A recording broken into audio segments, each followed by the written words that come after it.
Good day, ma'am. So, this is our report from Group 3. So, ang title sa my report, A World of Regions. Introduction. Across the history, there have been many manifestation of stratification in different societies. As social stratification is essential for phenomenon of segregating, grouping, and ranking people based on different class. So ang kuan ma'am,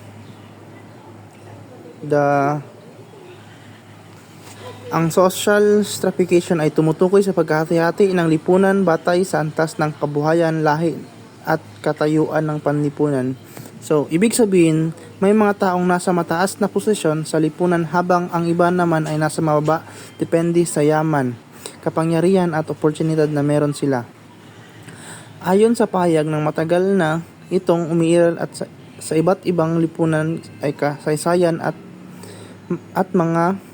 ang ganitong hindi pagkapantay-pantay ay hindi lang nakikita sa material na bagay tulad ng pera o ari-arian, kundi pati na rin sa mga bagay na hindi nakikita tulad respeto, dangal at karapatang pantao. So sa madaling salita, nagkakasira ito ng dangal at karapatan ng tao, lalo pang pinatatag ang mga hindi makatarungang kaayusan sa lipunan kung saan ang ilan ay nanatiling nasa mataas at ang iba ay nanatiling mahirapang umangat. The concept of Global South is dynamic, evolving from its historical roots in describing post-colonial and developing countries to a more complex and nuanced understanding of global power dynamics. Most countries in the Global South are commonly identified as lacking in their standards of living. This includes lower incomes, high levels of poverty. Marami dito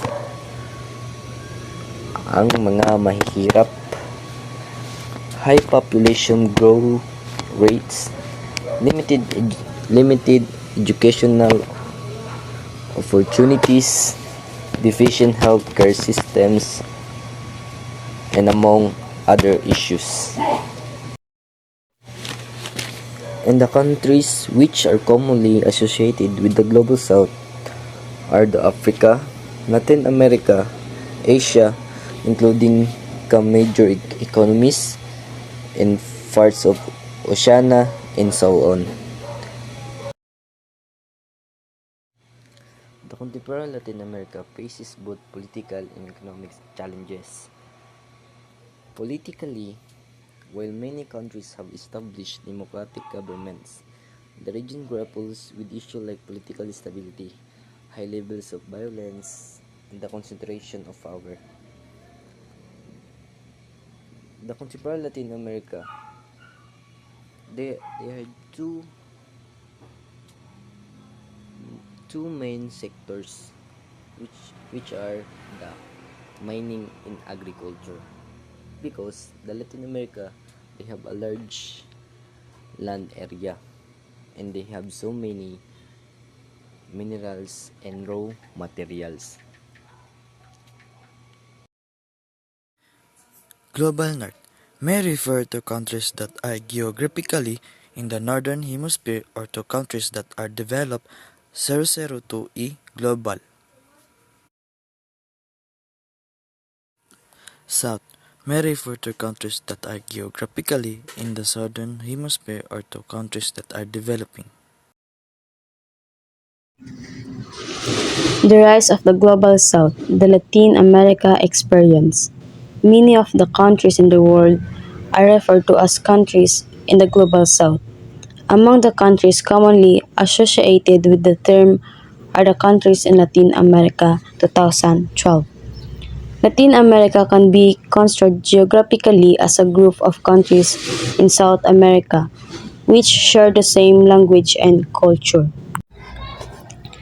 Based on my research, the key points of this report is Latin America's geographical and sociocultural characteristics shaped by Portuguese and Spanish colonialization.